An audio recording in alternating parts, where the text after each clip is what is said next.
I have seen the trailer to The Running Man probably 150 times in the past 2 months, and I am over it. Thank God this movie is finally out. And I have seen it, and this is my review of The Running Man. Oh, woohoo! That's like the song from the trailer from the movie. The Running Man follows Glenn Powell as he tries to win $1 billion for his family, and he can only do it through surviving 30 days in a contest called The Running Man. This is brought to you from Edgar Wright, the same person who brought you Shaun of the Dead, Baby Driver, Hot Fuzz, Scott Pilgrim vs. the World, and Last Night in Soho, all of which super stylized, fun, and different from anything that you've ever seen before. Unfortunately, The Running Man is not that. The Running Man sort of feels like any bad future of a film, kind of with the same vein of The Hunger Games, steampunk, extra too futuristic world that kind of feels a little bit dull. The action, though, is the opposite. It is that Edgar Wright super stylized style, to lack of a better word. You are seeing some epic helicopter battles, people getting electrocuted due to Nerf super soakers, and man,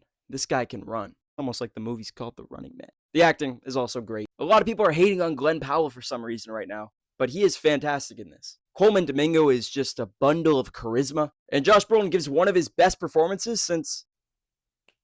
However, the biggest problem with The Running Man is it simply tries to do too much. There's 2 hours and 12 minutes. This probably needed 8 hours and a full TV show. And probably a PG-13 rating instead of an R rating. This film tries to be an awesome holiday blockbuster that has to set up an entire world while also making a comment on corporate America and the studio system, as well as where people are consuming their media. But all of that kind of falls flat by the end.